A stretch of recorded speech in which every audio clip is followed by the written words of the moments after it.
Merci de nous regarder. Bienvenue à tous dans ce magazine qui fait la ronde des sujets d'actualité politique en République démocratique du Congo, Parlement populaire, un nouveau numéro sur Baraka Télévision et sur la 10e rue, avec des invités sur ce plateau. Alors, on va les présenter très rapidement. Alain Bolodja, nouvelle classe de l'opposition. Bienvenue à vous.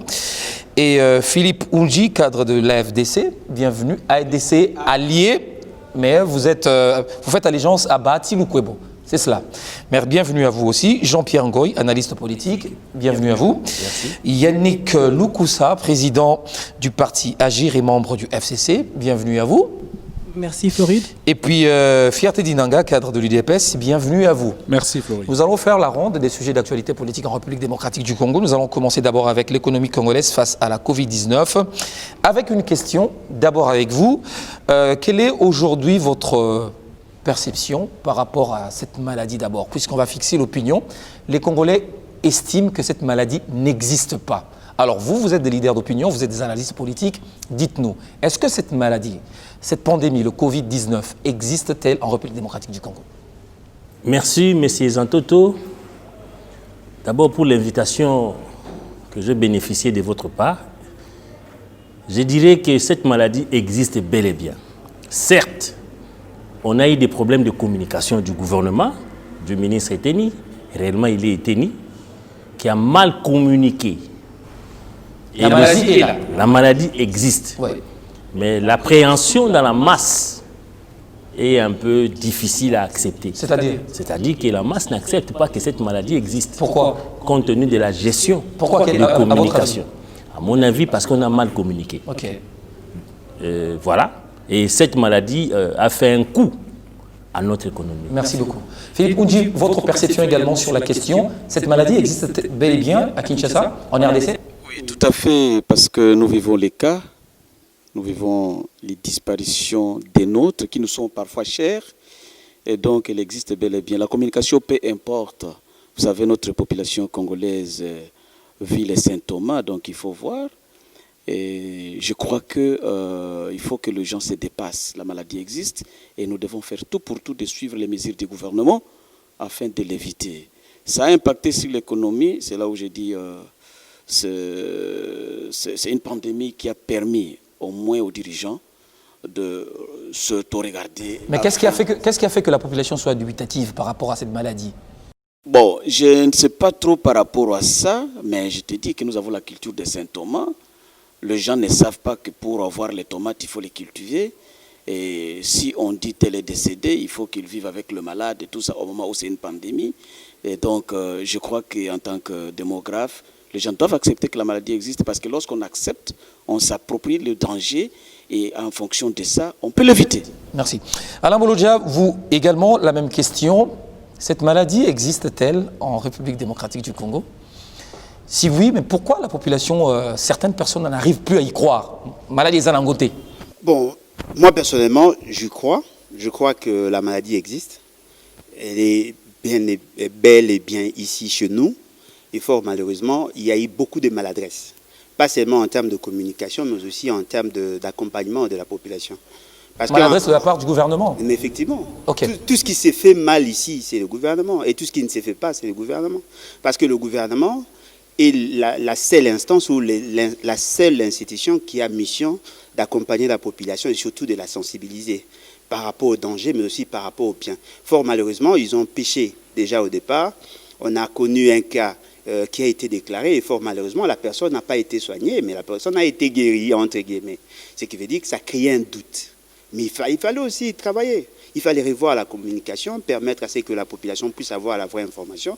Il suffit seulement de comprendre qu'au-delà de la maladie, il y a une dimension sociologique qu'on devait intégrer. Et qu'on n'a pas pu intégrer, fort malheureusement. Aujourd'hui, nous sentons les gens sont réticents.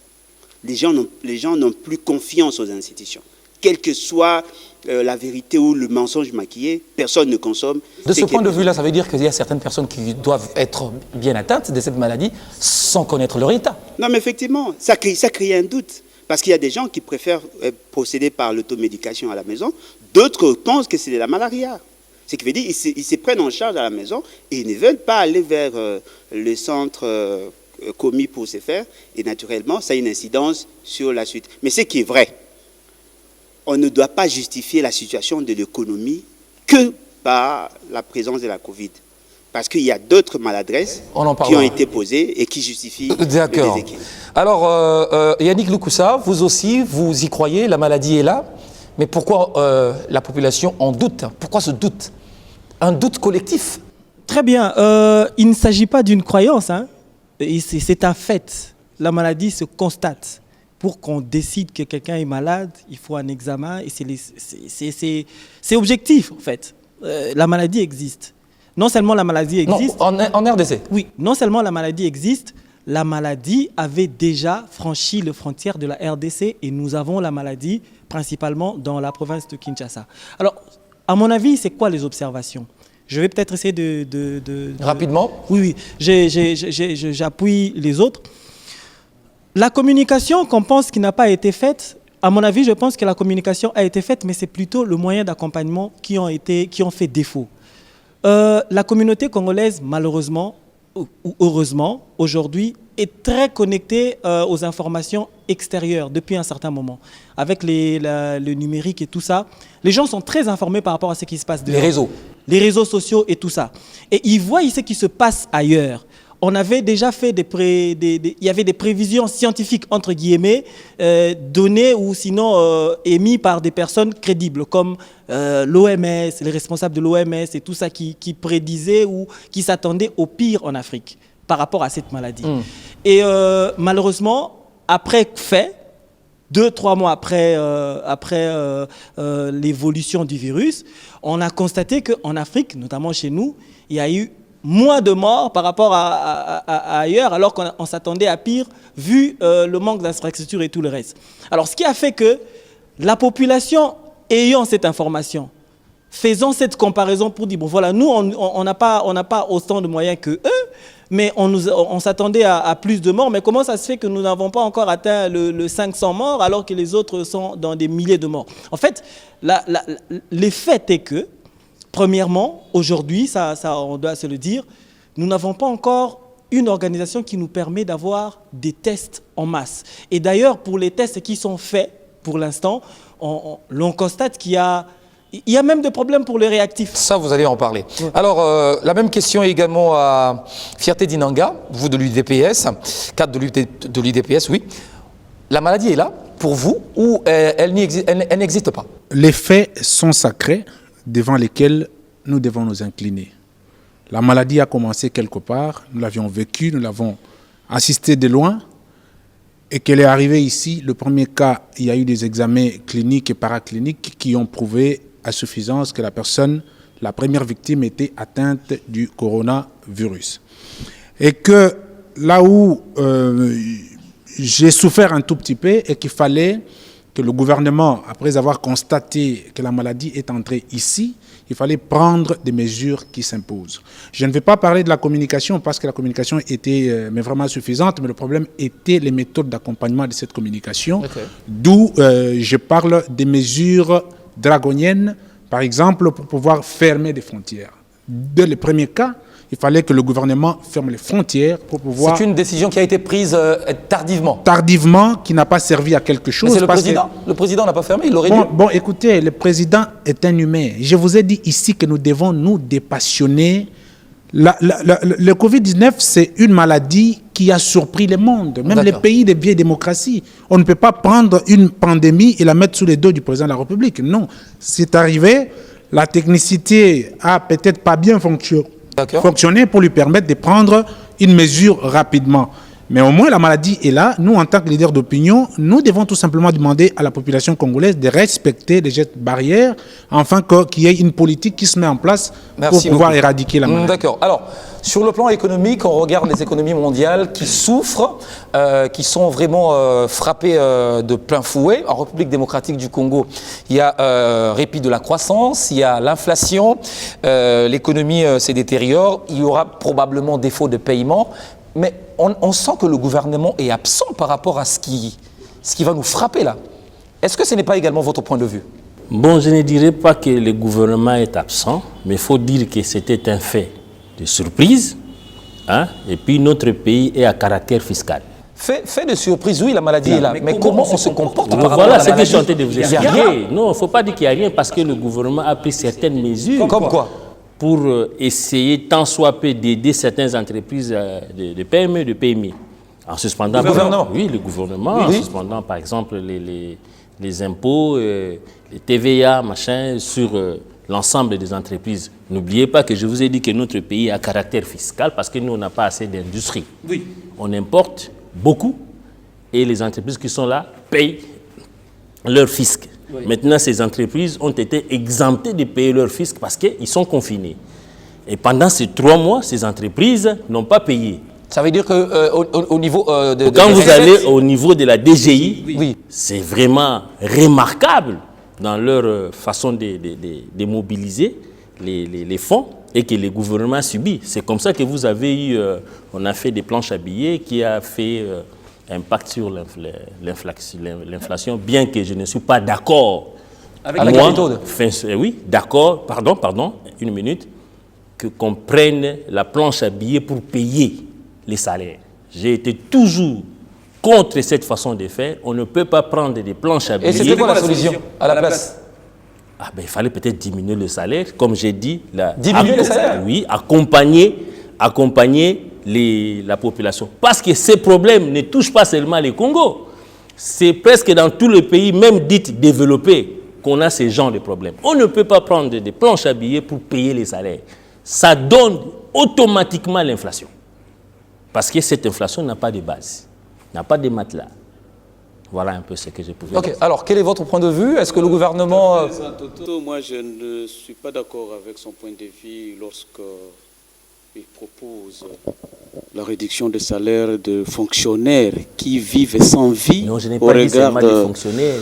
Bon, la plupart, 80%, 54% de notre budget est supporté par le salaire des agents. Et donc, de réduire pendant qu'ils sont en train de vivre sans vie, vraiment ne serait pas honorer cette main-d'œuvre qui contribue à l'existence de notre République.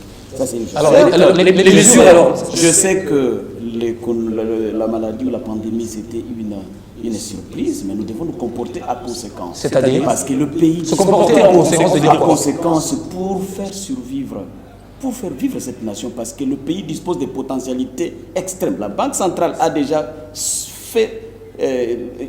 sonné l'alarme pour dire que nous aurons des difficultés fin exercice parce que le parlementaire, l'institution parlementaire est en train d'attendre le budget de rectificatif du budget, donc il doit quitter de 10 milliards, peut-être jusqu'à 4 milliards, si pas 3 milliards 800, étant donné que l'activité principale dont dépend notre économie va connaître une décroissance de 5,6%. Même si vous allez en Occident, c'est la même chose parce qu'il y a une contraction de l'activité économique. Et donc, moi, je crois que le gouvernement en place devrait développer des approches qui devraient remettre le pays sur le rail de l'autoconsommation et éviter. Par exemple, je n'ai pas peur de dire qu'ils doivent lancer le pays dans des campagnes agricoles parce que nous en avons la main-d'œuvre. 100% de la population, sur 100% de la population, 52% est une main-d'œuvre active qui est capable de travailler. Il suffit seulement, je propose même, les campagnes 5 millions de dollars qui vont prendre 3-4 mois. Ça va prendre, oui, exactement. 5 millions de dollars par province multiplié par... C'est à long terme, ça. C'est à long terme. Non, il y a les ressources. Et si pas, s'il y aura l'attarissement des ressources, on peut remettre le pays sur un schéma de l'emprunt, moyennant un programme attractif des investissements et capable de supporter, n'est-ce pas? Ce n'est pas un programme à long terme. Parce que si nous allons avec le programme de céréales, au terme de 90 jours, nous avons les maïs. Il faut comprendre qu'il est difficile de vivre le bien-être sans pour autant vraiment durcir les taux. Les sacrifices. Donc, nous devons accepter les sacrifices au profit du résultat, celui de nourrir les gens, de relancer notre économie et de renverser la tendance que nous avions étudiée depuis longtemps de notre économie extravertie. Il peut être possible de l'intravertir. Donc, moi je crois, les potentialités sont là, les ressources humaines sont là. Le regroupement de partis politiques devrait travailler dans le sens et remettre le débat sur la table. Comment faire pour que nous puissions relancer notre économie? En lieu et place de parler les noms des gens, en lieu et place de voir les calvities ou les poux dans les chauves des gens. Moi, je crois que c'est ce schéma-là que le président Tshisekedi, avec son gouvernement, devrait mettre. Et d'ailleurs, 32e réunion du Conseil des ministres, je crois, ils ont pris une résolution pour voir dans quelle mesure le ministère de l'Agriculture, le développement rural et l'industrie puisse travailler en vue de remettre ce pays sur ce pendule-là. Donc, nous soutenons cette approche car il est possible de faire mieux. D'accord. Alors, on passe la parole à Alain Volodja. Le lancement d'une campagne généralisée à travers les provinces, est-ce que c'est la seule solution à votre avis? Vous êtes économiste, hein? Bon, ce qui est vrai, c'est que contrairement à nos amis du pouvoir, je crains que nous nous posions de mauvaises questions, pas vous, mais la société se pose de mauvaises questions aux vrais problèmes. Les maladresses ont commencé avec la maladie déjà à partir du 10 mars. Parce que la première personne qui a été présentée a posé beaucoup de problèmes, même dans la communication. Elle a contredit pratiquement tout ce qui s'est dit. La gestion de cette personne au départ. Hein. Effectivement. Et aussi, la manière dont il a été pris en charge a posé nous problème. avons déjà sauté Mais cette il y a étape. aussi, non, mais je voudrais arriver au niveau économique.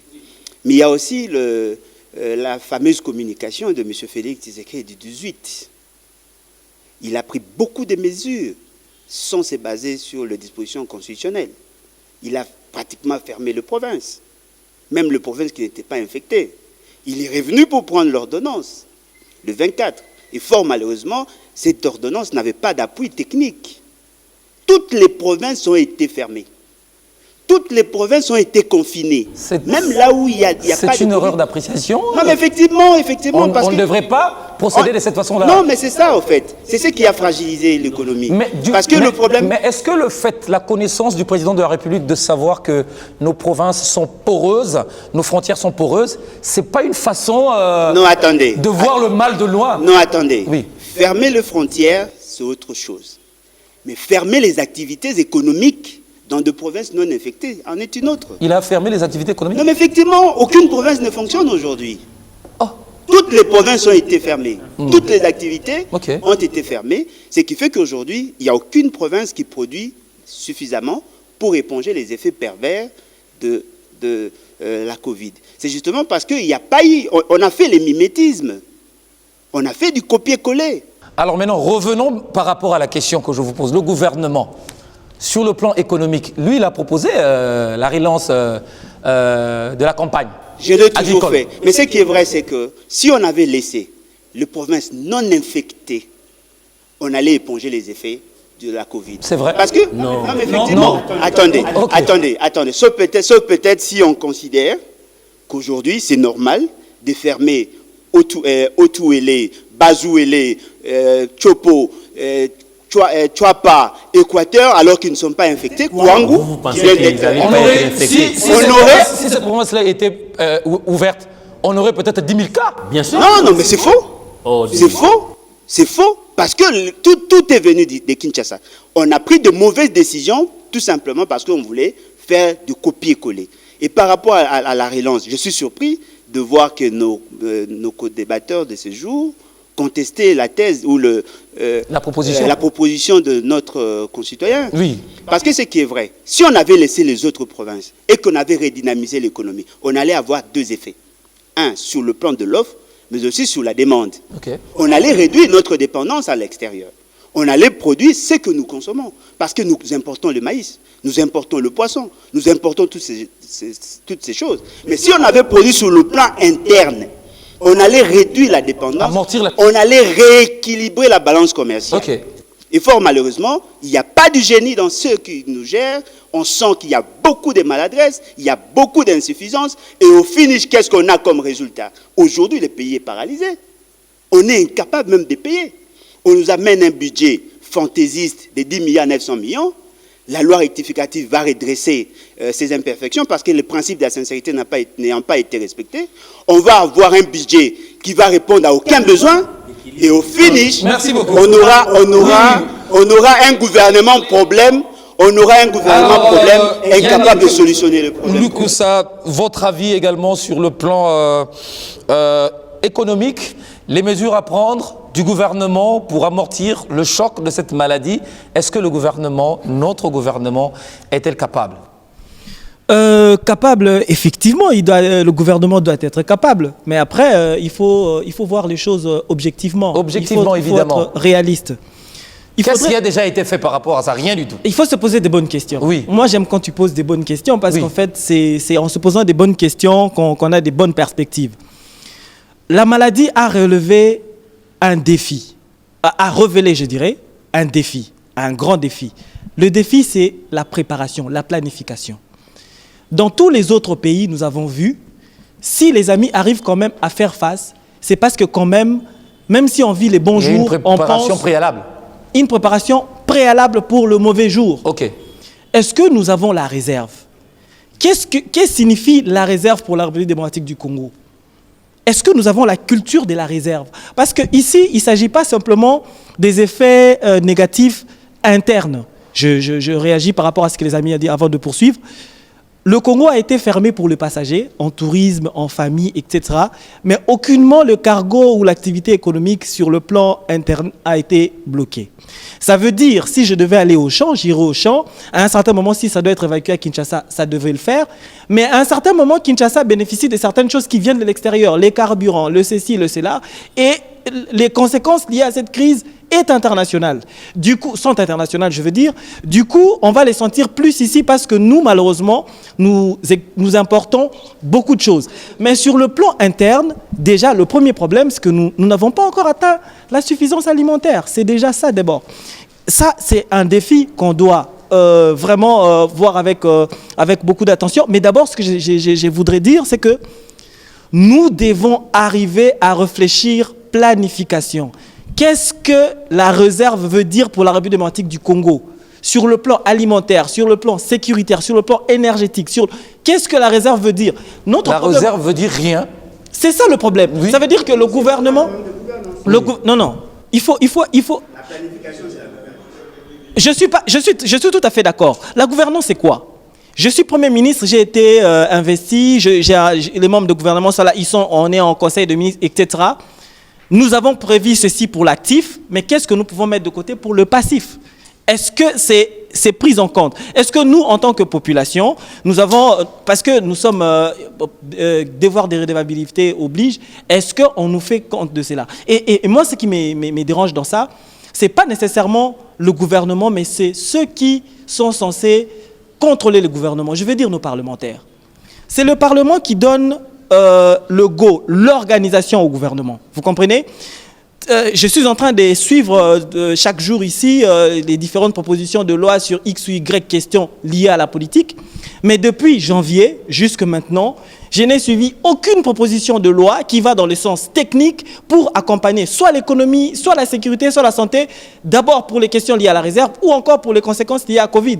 Je n'ai pas vu ça. Alors qu'en réalité... Qu'il y ait des guerres intestinales. Hein. Qu'il y ait des guerres intestinales. Et en plus, qu'est-ce qu'il faut faire?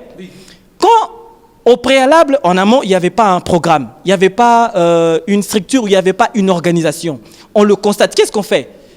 Ce même groupe a le devoir et l'habilitation pour contrôler et rectifier. Qu'est-ce qu'on a fait en retour quand on a vu qu'il y avait absence? Est-ce qu'on a contrôlé? Est-ce qu'on a appelé les amis? Est-ce qu'on a organisé les amis? Est-ce qu'on a changé l'impulsion? Non, mais on est occupé. Complaisance au niveau des parlementaires aussi?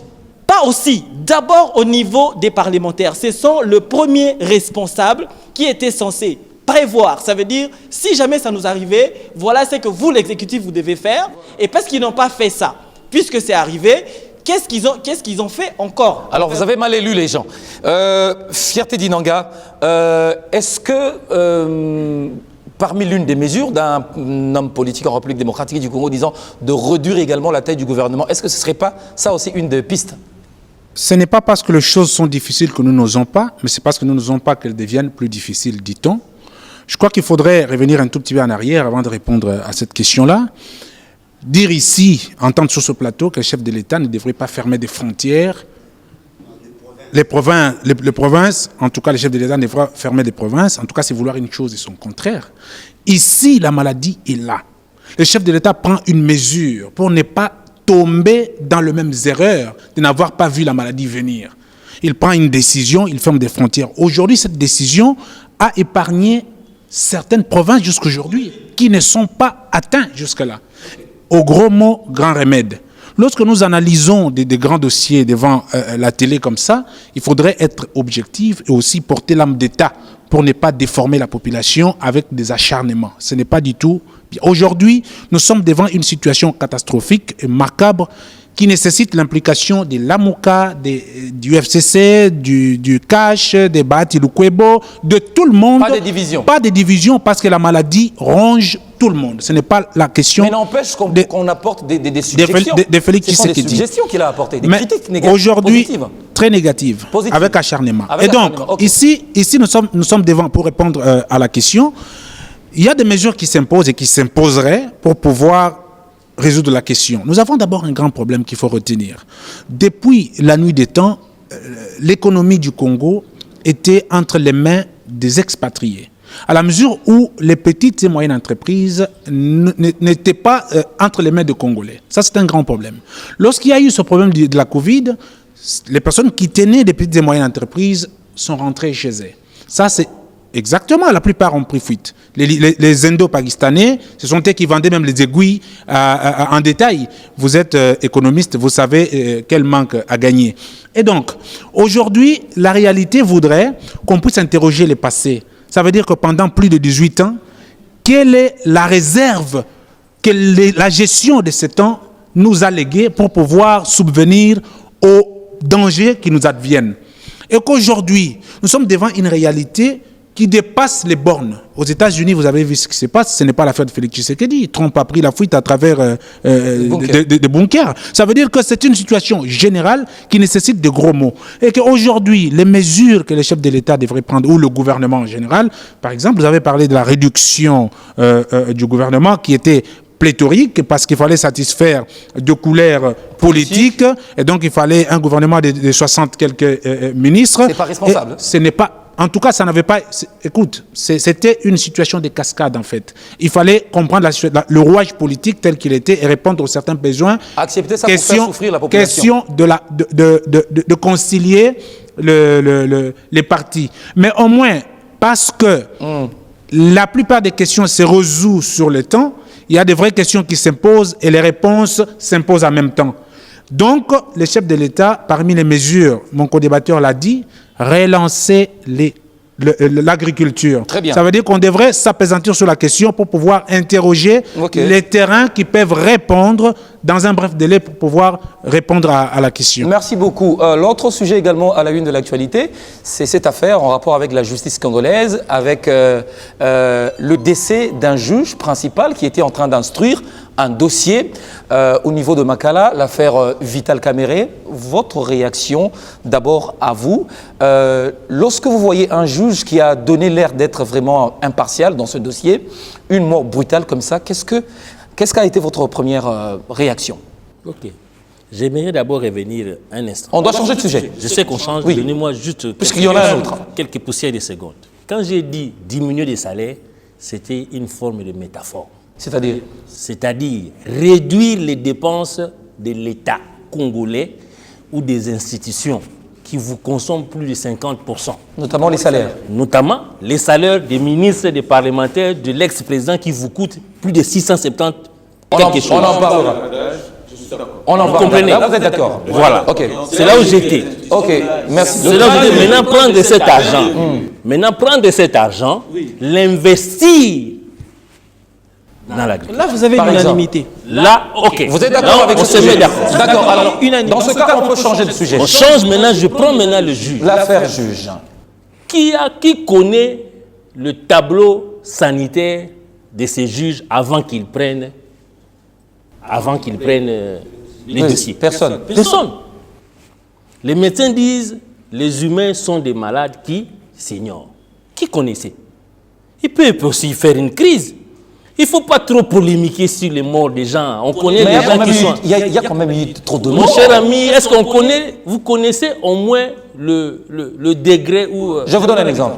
Attends. Prenons la présidence quand même. Écoutez, est-ce que la présidence c'est le seul point où les Congolais meurent tous les jours? Allez à Rutshuru. Finalement. Qu'est-ce que vous croyez? Mais ce qui se passe Est-ce que c'est le seul mort qui doit intéresser les Congolais? et à Normandie. Écoutez, est-ce que c'est le seul mort qui doit intéresser les Congolais? L'insécurité. Les morts qui sont à Rutshuru, les morts qui sont causés par les Mbororo là-bas, chez vous là-bas, qui en parle? Qui en parle? Donc ils peuvent mourir. Non, les morts, donc quand un juge meurt, donc c'est un secret d'État, c'est un problème de l'État. Non, il peut aussi mourir comme tout homme. Au moins lui, il meurt, il est enterré dignement. Alors les gens qui sont morts là-bas, à Rutshuru, chez moi, qui les enterre? Qui les enterre? Dis-moi, Zantoto. Qui les enterre? Non, moi je pose des questions. Hein. Non, qui les enterre? Qu'on me dise ici, qui les enterre? Les gens qui Mbororo tuent tous les jours là-bas, qui les enterre? C'est vrai. Phénomène normal. Donc c'est normal pour vous. Non, c'est vrai, ils sont morts. La justice est là pour enquêter. On veut savoir comment ils sont morts et pourquoi ils sont morts. Mais il ne faut pas en faire un problème d'État.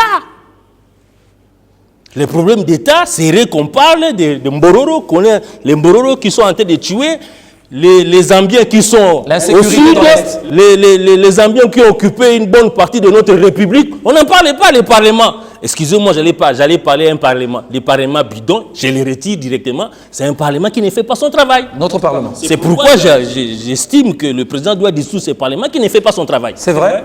Et vous avez analysé les conséquences qui peuvent suivre de cette décision? Écoutez, vous savez, nous sommes dans un pays où on peut créer des circonstances et que les pays soient... Vous aurez encore des parlementaires qui ne seront pas trop bien élus. Alors, à cette question, est-ce que vous trouvez également normal cette série de décès, notamment celui du juge?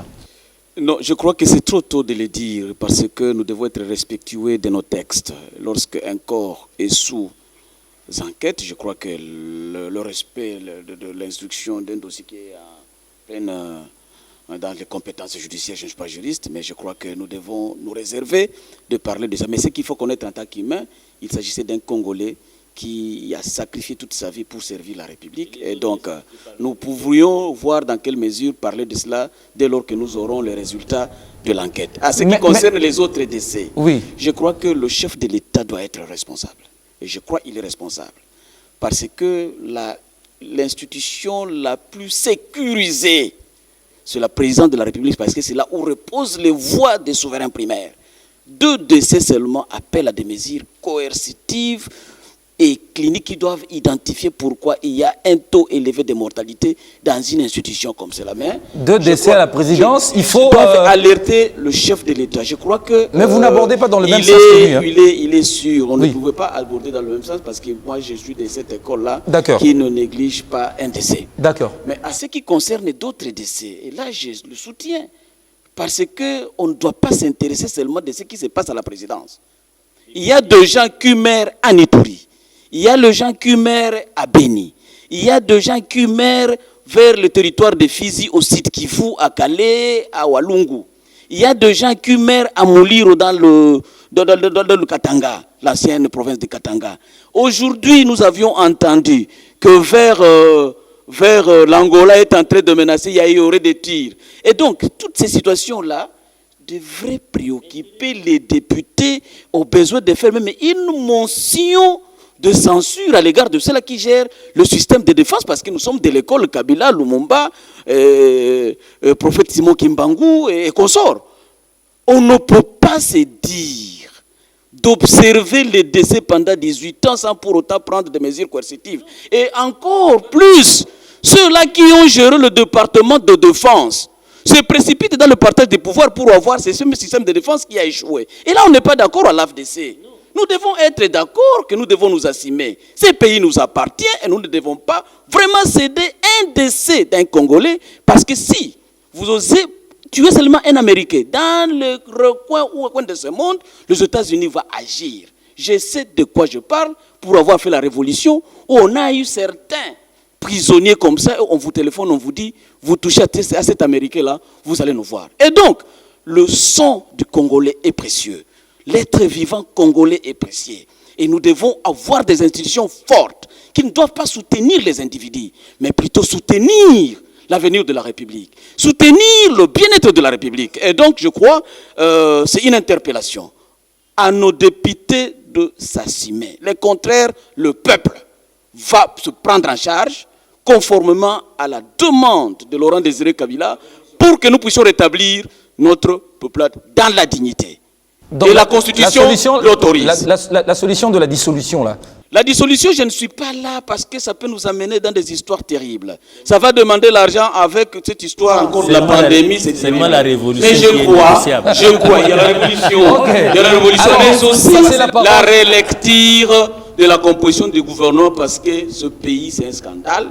Et je crois qu'il peut y avoir des gens qui peuvent travailler très bien à la défense et corriger les erreurs du régime qui n'a pas su sécuriser ses frontières. Le régime Kabila.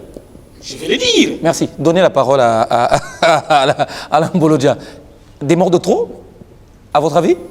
Bon, ce qui est vrai, c'est que si on interroge les statistiques, on va se rendre compte qu'effectivement, il y a un taux de mortalité élevé comparativement aux autres années. Et lorsqu'on s'attarde, effectivement, lorsqu'on s'attarde sur sur le plan général, vous dites sur le plan général? Sur le plan général, le taux de mortalité est plus élevé. Plus élevé, ok. Hein? Ouais, s'il vous plaît, laissez-le de la santé, monsieur. Allez-y. Apparemment, vous ne vous intéressez pas aux statistiques. S'il vous plaît, allez-y. Ce qui est vrai, c'est que il y a une institution qui a reçu la responsabilité. Ici, je ne voudrais pas parler des individus, mais vous allez comprendre de qui je parle, qui a reçu mission d'être le garant du bon fonctionnement des institutions, le commandant suprême de forces armées. Et si vous interrogez la Constitution, vous allez vous rendre compte qu'il y a des compétences liées, des domaines de collaboration. La défense, la sécurité et la diplomatie. C'est-à-dire que c'est là où il y a ce qu'on pourrait appeler le passerelle entre l'institution président de la République et le gouvernement. S'il y a défaillance, c'est-à-dire qu'il y a un problème de commandement. M. Félix Tshisekedi, déjà au niveau de la présidence, il est incapable de sécuriser ses propres agents. Comment voulez-vous que nous puissions placer notre confiance sur quelqu'un qui est incapable de sécuriser 600 personnes? Mais attendez. Sera-t-il en mesure de sécuriser toute la attendez, on devait sécuriser qui? Non, mais il est celui qui est supposé... Parce que le porte-parole, son propre porte-parole a dit qu'ils sont décédés de la Covid. Non, mais s'il est dit, conclut alors les débats, il n'y a pas de débat. Ce qui veut dire que ce sont de morts naturels, et naturellement, on peut supporter. Mais quand eux, qui sont supposés sécuriser les autres, se plaignent, et ça crée un doute sur leur capacité à gérer la situation. Je voudrais rejoindre la position de mes deux co-débatteurs, M. Philippe et Jean-Pierre. Nous avons une responsabilité, nous, en tant qu'élite, de créer de l'espoir dans la population. Il ne s'agit pas seulement de morts par rapport à la Covid. Il y a ceux qui meurent de la malaria. Il y a ceux qui meurent des armes. L'insécurité n'est pas seulement dans la partie Est, c'est partout. Aujourd'hui, nous sentons que le vice-premier ministre et le ministre en charge de l'Intérieur est défaillant. Il n'arrive pas à sécuriser les Congolais. La police ne fonctionne pas normalement. Le taux de Koulouna a grimpé. Et on parle de moins en moins. C'est-à-dire que la mort de Congolais, aujourd'hui, devient un fait bénin. Un président de la République ou une présidence de la République qui se plaint de morts, alors qu'il y a des morts en cascade, alors qu'ils sont censés nous sécuriser, eh bien, ça crée un dégoût sur la République. Et ce que nous voulons, c'est quoi? Oui. Parce qu'on nous demande souvent des propositions.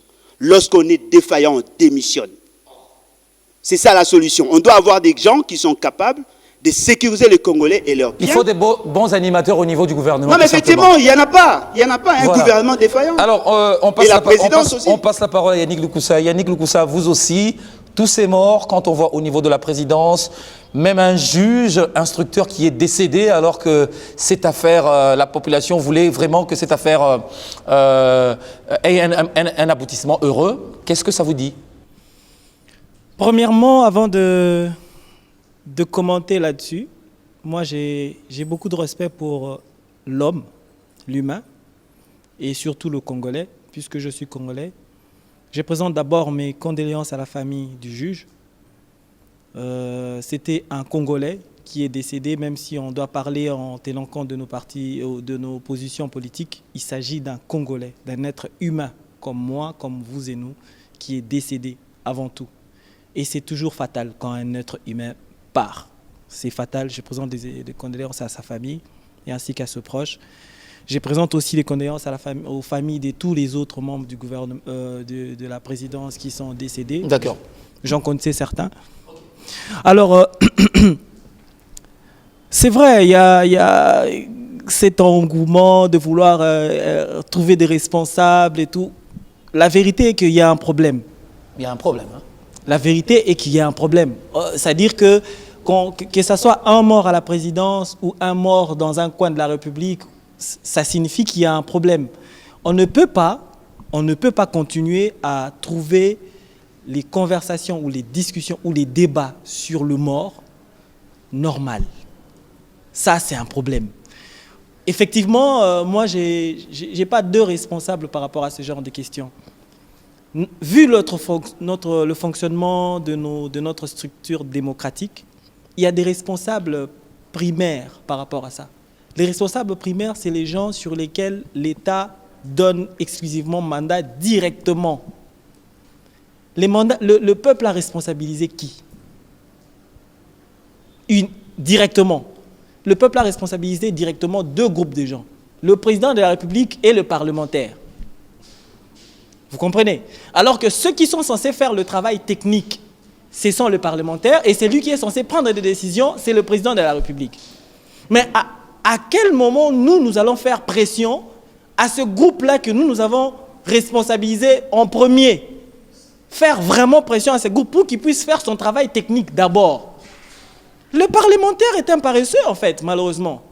Le parlementaire congolais, dans l'ensemble. Cher Floride, le travail technique est censé être fait par lui. Il est censé dévancer toutes les situations, les prévoir, l'organiser sur le plan législatif pour que enfin l'exécutif trouve matière à exécuter. Avec quel instrument? Ça, ce sont des excuses des faibles. Quand vous parlez de quel instrument, c'est quoi l'instrument? L'instrument du parlementaire, c'est la réalité de sa base. Vous voulez quel instrument? J'ai été élu de Walungu, les gens meurent à Walungu. C'est ça mon instrument. Et moi, je bouffe aussi à Kinshasa tout tranquillement. C'est ça mon instrument. Quel instrument il a besoin? Il a besoin d'avoir un cerveau et puis il a besoin d'être connecté à la réalité de là où il vient. Mais c'est quand même aujourd'hui affreux de voir que la question portée sur l'insécurité dans l'Est soit devenue comme une question assez normale. Pourquoi il y a ça normal? Non, s'il vous plaît. On est habitué à ce que les gens meurent. Floride, pourquoi il y a... Aujourd'hui, c'est combien? 30?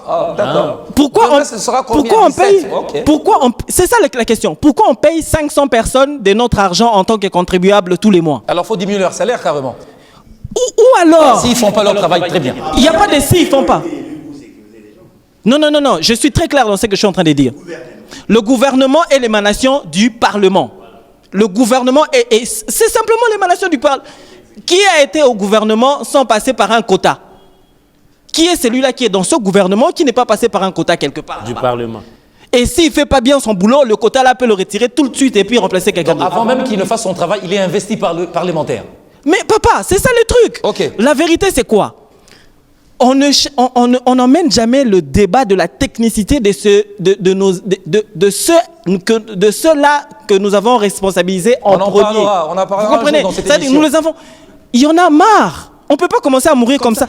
Et c'est vrai que nous, ici, nous ne sommes peut-être pas habilités à commencer à parler techniquement. Parce qu'avant de parler sur un mort, il faut qu'un légiste puisse faire un travail. Pour qu'un légiste fasse un travail, il faut qu'il y ait un mandat. En fait, c'est tout un circuit.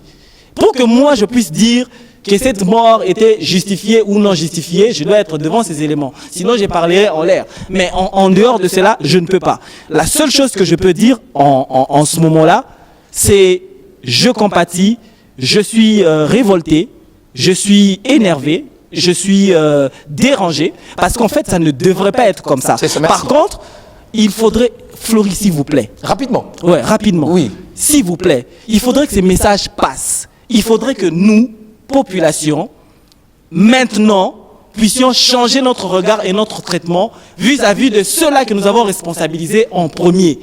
Eux qui sont le premier responsable et ils ne nous aident pas. Le président et les parlementaires, d'accord. Alors, Fierté d'Inanga, l'institution qui doit sécuriser le Congolais, le chef de l'État, n'arrive même pas à sécuriser les siens, alors comment va-t-il sécuriser ceux qui sont au loin?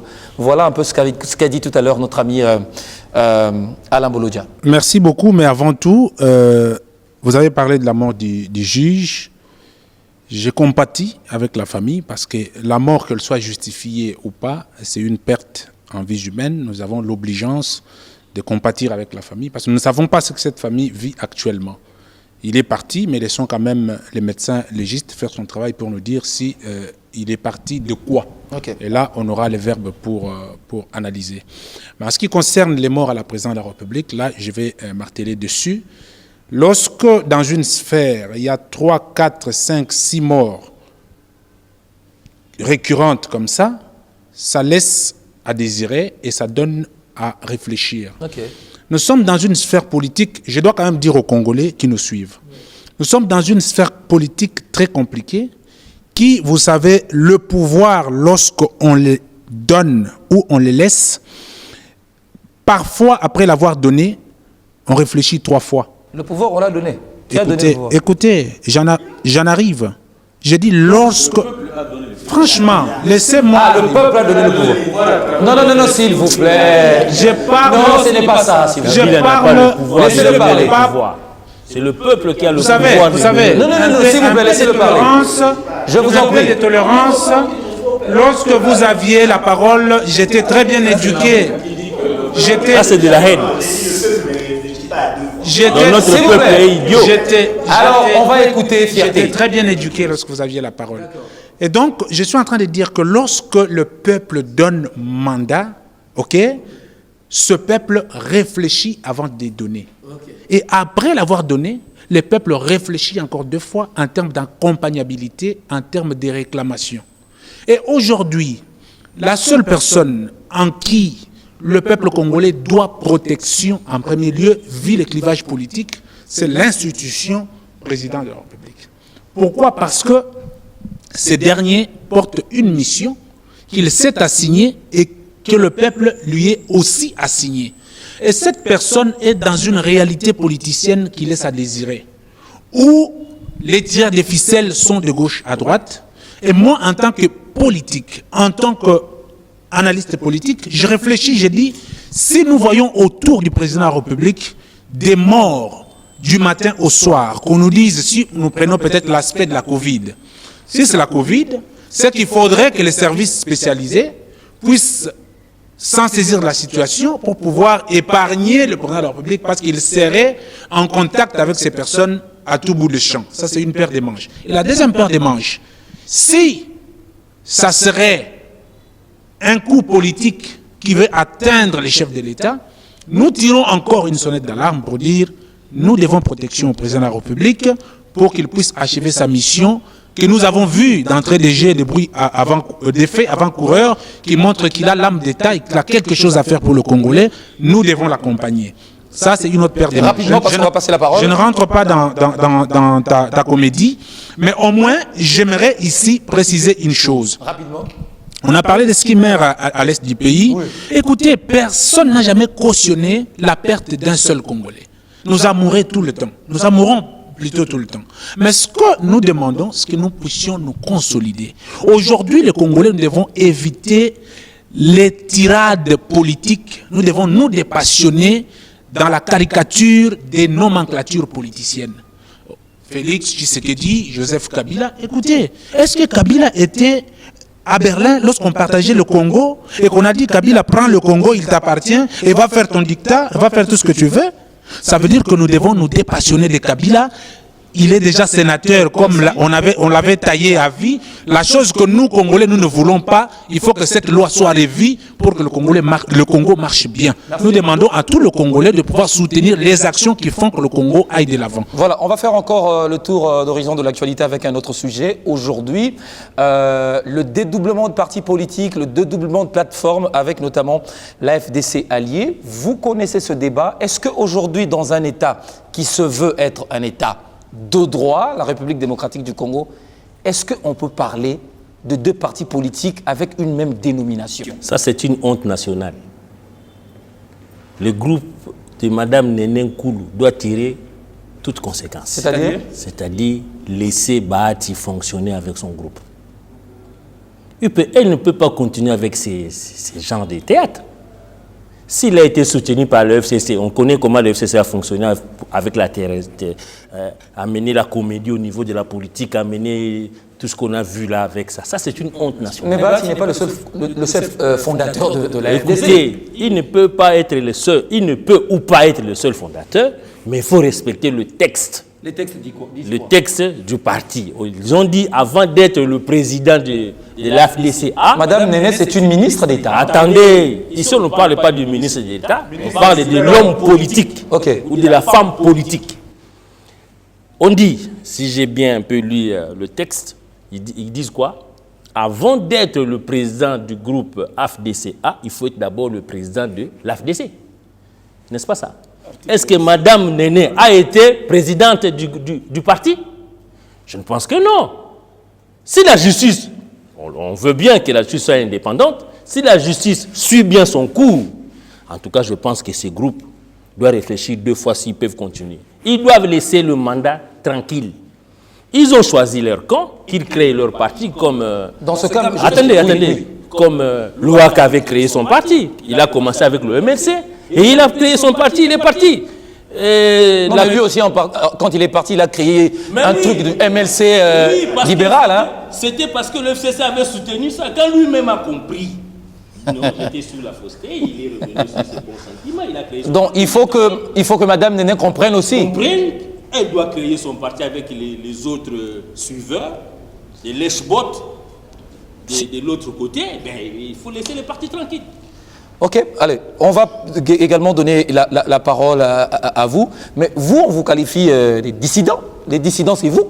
C'est pas les autres, c'est pas Madame Néné.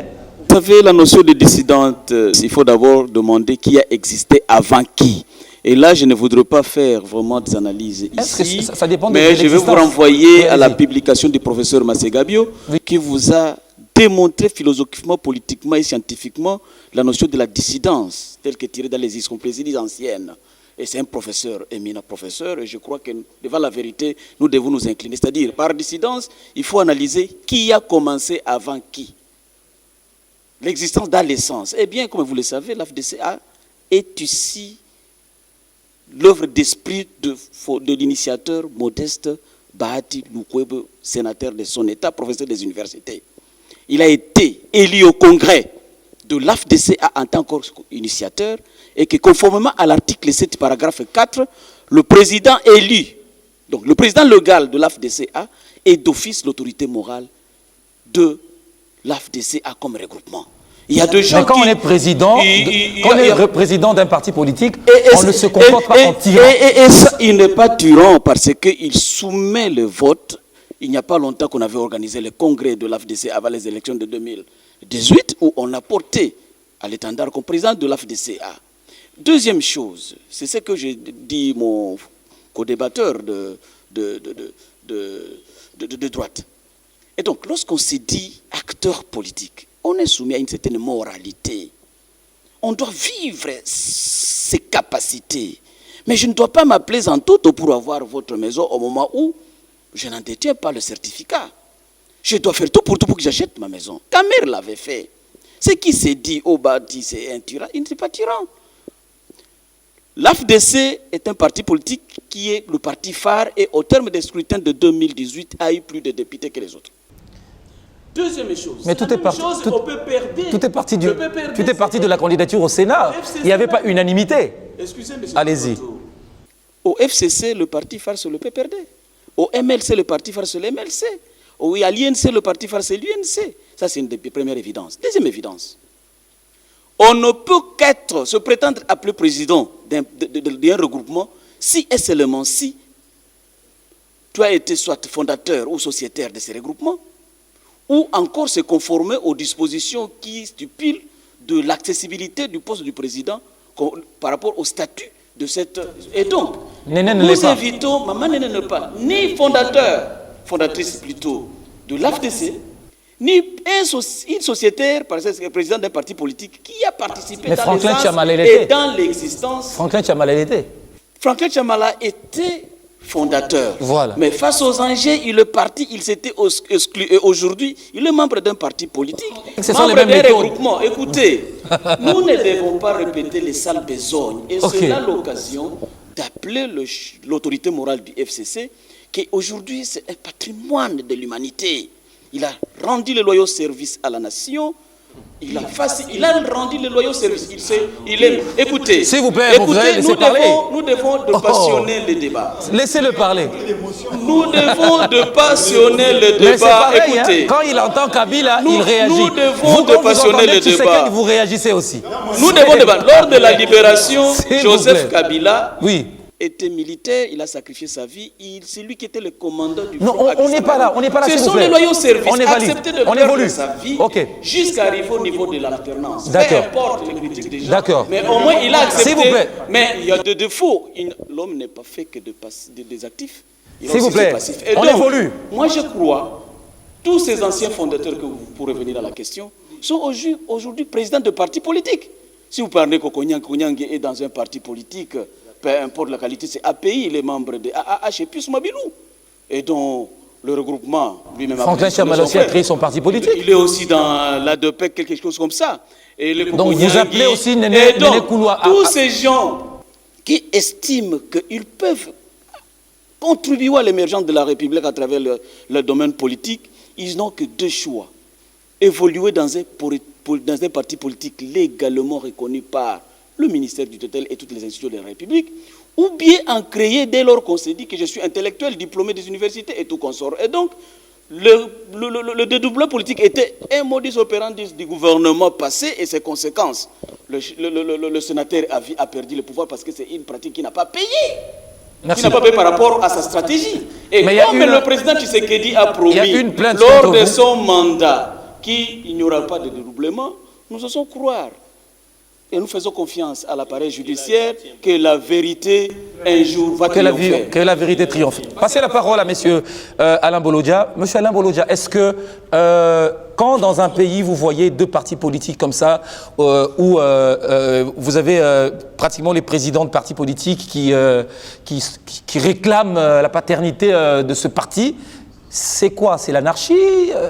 Il faut laisser la justice répondre à cette question ou comment? Effectivement, c'est l'anarchie. Et fort malheureusement, ça n'a pas commencé aujourd'hui. C'est un débat séculier. Déjà vers les années 60, on a connu le même cas. MNC. Et puis on a créé MNC Kalonge. On a eu aussi notre cas.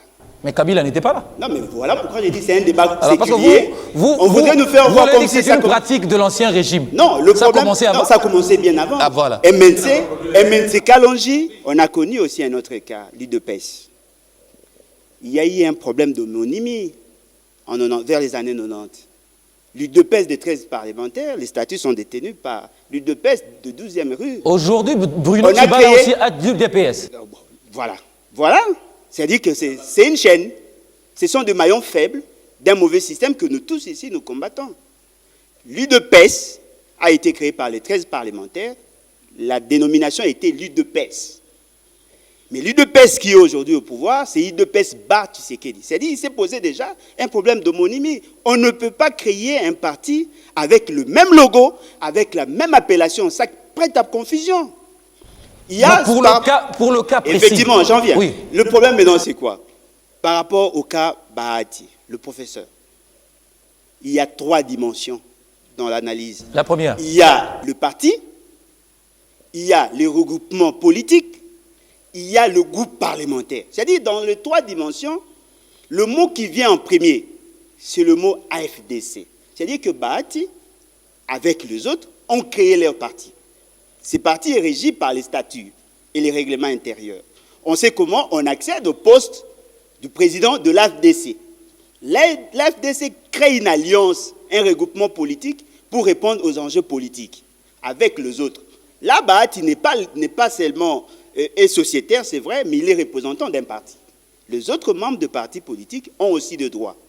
Bahati bascule vers l'opposition parce qu'il a été proche de M. Félix Tshisekedi et de M. Kamere. Donc Bahati, il décide de basculer lui-même. Non, il a décidé de manière unilatérale. Sur ce point-là, je ne suis pas d'accord. D'accord. Au niveau du regroupement de groupe parlementaire, là, on ne parle plus de partis politiques. On parle du groupe parlementaire, c'est par rapport aux enjeux, parce que peut-être il y a eu un regroupement, qui a eu 16 députés, on pouvait ajouter d'autres. Le texte qui régisse les regroupements varie selon le contexte. Ok. Mais c'est que moi je sais. Au niveau du regroupement, on a reconnu Bahati. C'est Bahati qui a engagé tous les autres sociétaires de AFDC A. Et fort malheureusement, Kabila, qui est le distributeur de cartes, qui crée ces démons, il a créé Mme Néné Nkoulou. C'est-à-dire qu'on a voulu utiliser Mme Néné c'est lui Nkoulou qui l'a créé. comme on a utilisé l'UDPS vers les années 90. Et la conséquence, c'est quoi? ça crée une frustration au niveau des textes. Pour être le responsable du regroupement du groupe parlementaire, il faut être responsable du regroupement politique. Or, elle est responsable au niveau du groupe parlementaire sans être responsable au niveau du regroupement politique. Ça prête à confusion. Alors, comment voulons-nous prôner pour une démocratie avec des réflexes anarchistes? Parce que la démocratie, nous sommes dans une démocratie constitutionnelle. Pour être responsable des regroupements, il faut d'abord être sociétaire, il faut être choisi.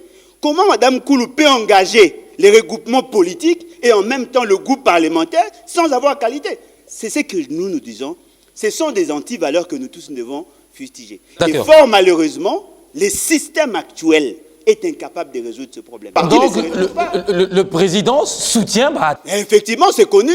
Il a été approché depuis bien longtemps. Okay. C'est connu. Et fort malheureusement, dans ces guéguerres-là, non mais voilà pourquoi je dis. Dans ces guéguerres-là, ça va être difficile alors. Ça va être difficile alors de départir les non mais effectivement, parce que M. Bahati aujourd'hui se retrouve entre le tir croisé du FCC qui veut se maintenir en la majorité et M. Félix Tshisekedi qui voudrait créer une majorité factice. C'est-à-dire que Bahati se retrouve dedans avec son AFDC et c'est pas bon. Merci beaucoup. Alors, qu'est-ce que vous en dites? Vous, à titre personnel, Ouais. je sais que vous appartenez à un regroupement, à un parti, tout ça. Mais à titre personnel, vous avez des opinions que vous défendez. Ouais. Est-ce que l'aile Néné Koulou doit exister si nous sommes dans un état de droit? Je ne mâche pas le mot. L'aile Néné Koulou, comme tous les autres dédoublements, c'est un désordre caractérisé. Okay. Moi, mes responsables sont connus. Il ne faut pas parce que tu es dans un regroupement, ou bien tu es... Quand on s'est réunis dans des groupes comme ça, moi je suis des FCC, c'est un programme, vous vous réunissez devant une vision, pas derrière des individus. Et malheureusement... Derrière un idéal. Derrière des idées... mais malheureusement, qu'est-ce qui se passe? Les gens, parce que je veux faire plaisir à mon autorité, je dois faire tel mouvement. Parce que je dois faire plaisir à mon responsable, je dois initier tel désordre, etc. Ces désordres-là, à première vue, c'est comme si ça servait à quelque chose. Mais in fine, ça ne sert à rien en fait. Regardez un peu. Quelle est cette autorité qui est mieux placée pour mettre fin à cela plus que le parlementaire? Répondez-moi. Quelle est cette institution? Cette affaire de Bahati? Ben oui, non, cette affaire des dédoublements. Dédoublement, oui, oui. Toute cette affaire de dédoublement. Qui est celui qui peut sanctionner un ministre quand il a fait... Qui est celui qui peut directement sanctionner un ministre quand il est en tort? Nous avons vu des ministres des Intérieurs qui dédoublent. Parce qu'en fait, ils ne sont pas dehors la loi. Ils le font sous statut. C'est le ministre, ce n'est pas l'individu, mais c'est le ministre qui fait.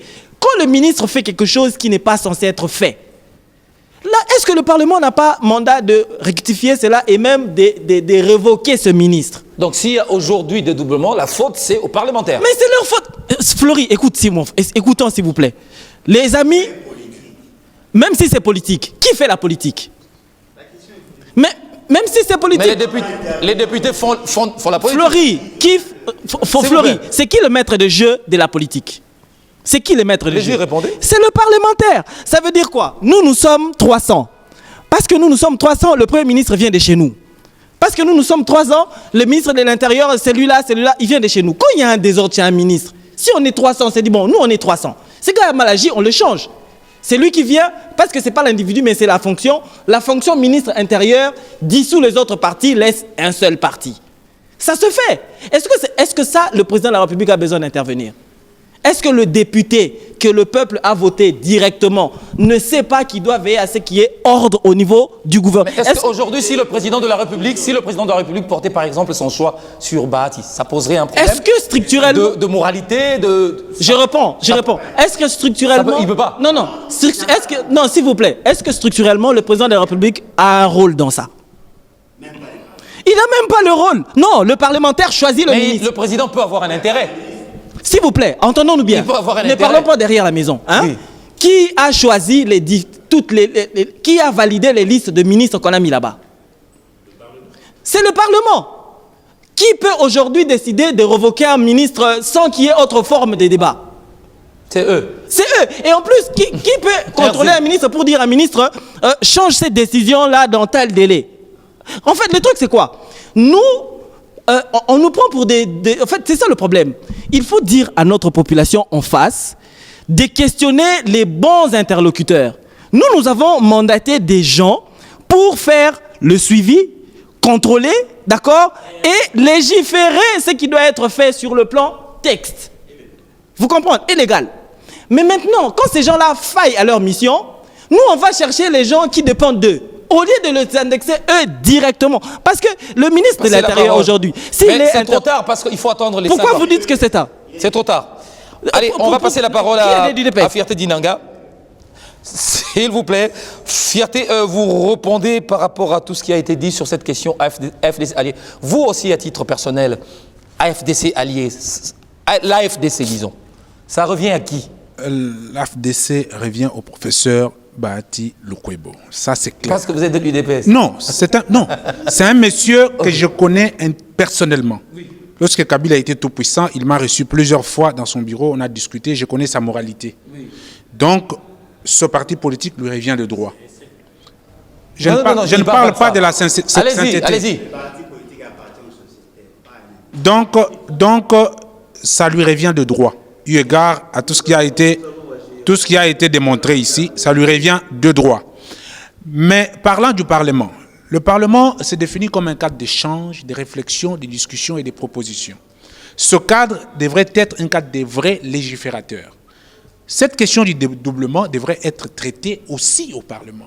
C'est de droit, c'est un principe. Ils doivent traiter cette question et donner de la lumière. Mais les parlementaires sont malheureusement, ça ne sont pas des parlementaires, excusez-moi. Ce sont des commerçants, des coopérants. Et il y a aussi plein de... Il y a aussi... je rentre pas dans ton... Soyez poli. Laissez-le parler, s'il vous plaît. Ils sont polis. Et donc, j'étais en train de dire que ici, Madame Kalev est dans l'anarchie, ok? Il a pris Madame comment? Madame Kalev. Non, il faut l'appeler réellement Madame Kalev.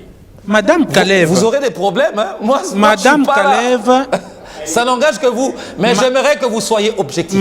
Je suis très objectif. Soyez objectif. Je suis dépassionné. Évitez les invectives. Voilà pourquoi j'appelle Madame Kalev. Je suis dépassionné des individus. Évitez les invectives. Je dis, Madame Kalev est dans le faux. Pourquoi? Parce que, encore une fois, vous comprendrez l'animosité de Joseph Kabila, qui a créé Madame Kalev.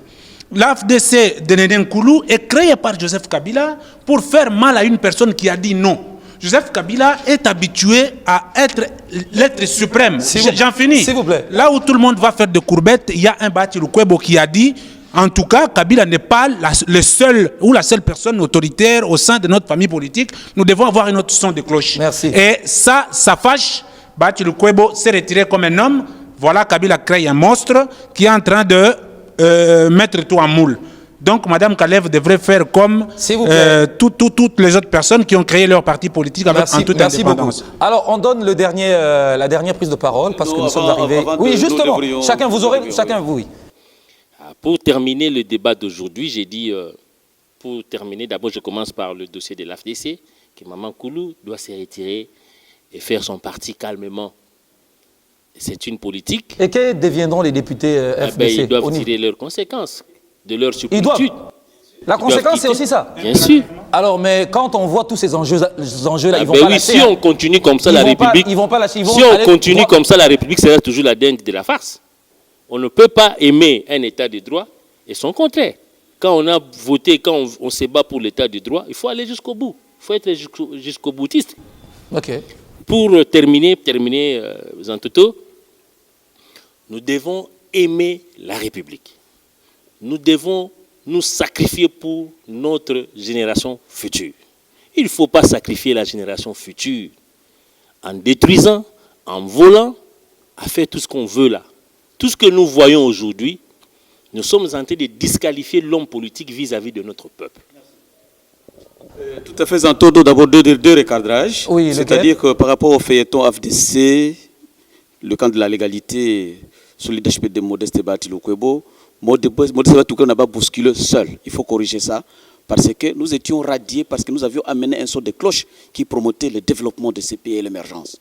Comme les autres étaient inscrits dans un schéma qui les concerne, eh bien, nous avions obtenu notre autonomie et la majorité des sociétaires, pour corriger ce que vous dites qu'il a basculé seul, non, la majorité des sociétaires, 31 partis politiques, membres de l'AFDCA, lors de la rencontre du mois de juillet, n'est-ce pas, à l'hôtel Meriba, ont conféré le mandat, ont renouvelé le mandat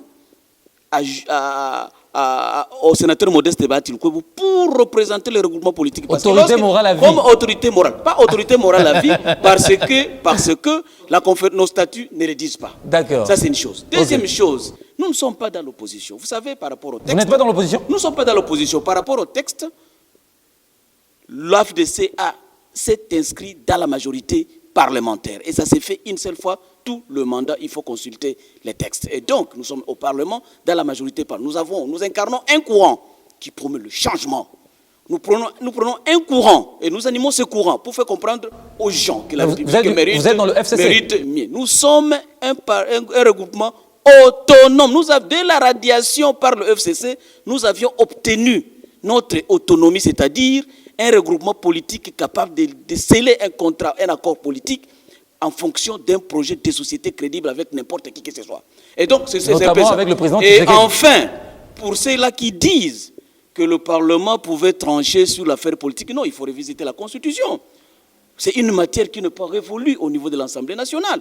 Parce qu'on peut être député sans pour autant être fondateur. Un député n'est jamais membre du conseil politique ou un membre de la conférence de présidents, qui est l'organe qui donne mandat à un président. Donc, Néné Nkoulou et les députés, vous corrigez notre ami. Corriger l'ami de la Mouka, que le Parlement n'a pas la matière. Pourquoi vous l'appelez de la Mouka? N'a pas de matière politique. La matière est réglementaire, c'est au niveau du ministère de l'Intérieur qui a la charge de réglementer la vie politique dans notre pays. Et donc, moi je pense, Néné Nkoulou doit prendre, il faut l'appeler Néné Nkoulou parce qu'il n'y a pas encore peut-être une alliance ou tout ça peut-être par rapport à peut-être ces activités clandestines ou bien...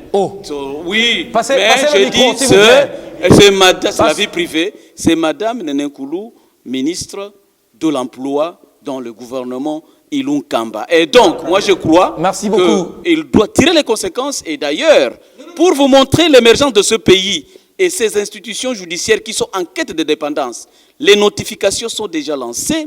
D'autres qui n'ont pas qualité de député sont en train de répondre aux cours des tribunaux. Les notifications sont là, les contradictions, les confrontations sont déjà réalisées. Les propositions en jeu, mais nous évitons de mettre tout point de vue au nom de la discussion du principe du dossier en instruction judiciaire. Merci beaucoup. Alors, la parole à Alain Bolodia. On finit l'émission. Bon, je ne sais pas s'il m'a contredit, mais ce qui est vrai, c'est que... D'ailleurs, je ne pense pas qu'il m'a contredit. On s'est complété. Mais ce qui est vrai, c'est que Madame Koulou ne mérite pas être à la tête de FDC. Parce qu'elle n'étant pas responsable du regroupement, elle ne pouvait pas être responsable dès lors qu'elle n'a pas été choisie. Mais ce qui est vrai, la solution ne peut pas venir du Parlement. On doit éviter de dire de faire entendre à la population des choses justement pour séduire ou sinon... Ça doit venir de la justice. Il faut que... C'est à la justice de trancher. Même le ministère de l'Intérieur ne peut pas statuer sur des questions qui relèvent des statuts et des règlements intérieurs d'un parti politique. Il y a un conflit d'intérêts, il y a des sociétaires qui se sentent lésés et qui considèrent qu'ils ont comme dans le cas de Kabound avec le parti, donc le ministère de l'Intérieur ne peut pas. Non, mais ils vont statuer sur quoi? Parce que c'est les règlements intérieurs, ce n'est pas la loi de la République. Allez-y. Mais ce qui est vrai, c'est que ça apparaît comme si nos responsables des partis politiques ne sont pas suffisamment matures. Parce que ces genres de débats ne pouvaient même pas se mettre à la place publique. Ça dénote quelque part des insuffisances. Mais pourquoi vous ne faites pas comme moi? Moi, j'ai créé une émission de décryptage, on me l'a ravi, j'en ai créé une autre. Non, mais vous en créez, mais attendez, c'est l'œuvre de l'esprit. Moi, on me l'a appris, j'en ai créé une autre. Non, mais effectivement, donc vous voulez dire que... Non, mais voilà.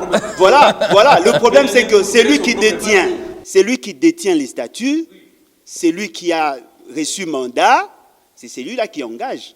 Ce n'est pas par la seule volonté de M. Kabila qu'on peut devenir chef d'un parti politique. Merci beaucoup. Il faut d'abord se conférer au statut. Mais ce qui est aussi vrai, oui, Monsieur Bahati ne peut pas être de la majorité parlementaire. Il ne peut pas être de la majorité parlementaire.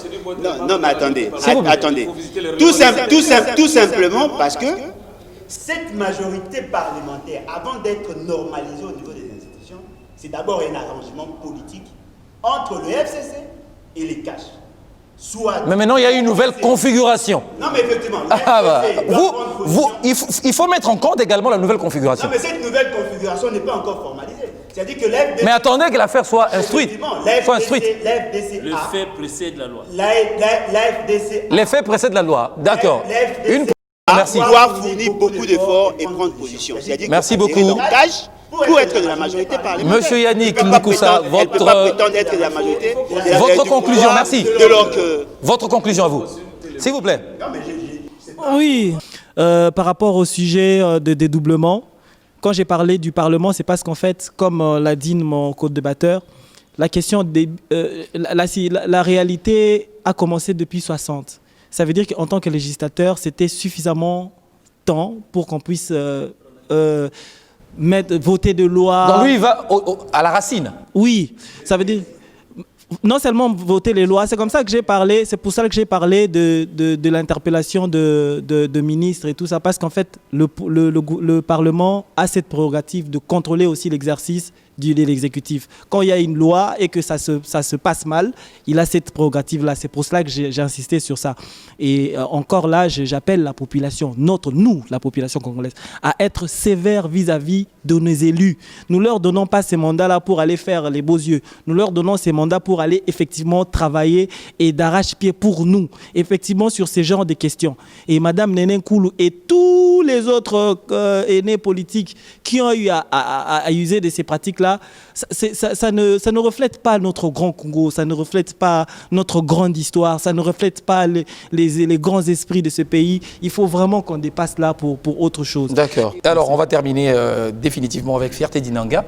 Votre conclusion aussi? Voilà, ma conclusion, primo, est que Madame Kalev devra comprendre que le temps est révolu. Hein? Madame Kalev doit comprendre qu'elle a été fabriquée par Joseph Kabila, comme il fabrique beaucoup de monstres, mais la fin pose toujours problème. Madame Néné Nkoulou doit se dépassionner pour créer son parti politique comme Thomas Louaka, comme tant d'autres, comme Kamere, comme tant d'autres. Alors, avec Kamere, ça marche bien avec son parti. Hein? Exactement, c'est ça le grand esprit. C'est ça le grand esprit. Il faut créer ton parti politique et le nourrir, monter avec au créneau et donner des propos. Et donc, je ne rentre pas dans ta comédie. S'il vous plaît, non. On est en train de finir l'émission. Et donc, j'ai fini par ce message. Le Congolais, nous devons tous respecter les gestes barrières pour lutter contre la Covid. Et au-delà de ça, nos sincères condoléances à la famille du président de la République. Nous devons tous soutenir l'institution président de la République. Vous avez déjà répété ça, c'est fini. Du Congo. Ok. Merci. Voilà, cette émission est terminée. Merci à Philippe Oudji, merci à M. Jean-Pierre Ngoï, merci à Fierté Dinanga, merci à Yannick Mukoussa, merci à Alain Bolodja. Merci d'être venu et débattre ce sujet avec nous, le partager pour que la population puisse retenir quelque chose. J'espère que vous serez de nôtres dans le prochain numéro de Parlement populaire. Merci à vous également d'avoir suivi cette émission. Portez-vous bien. On se retrouve très prochainement avec le même plaisir. Merci.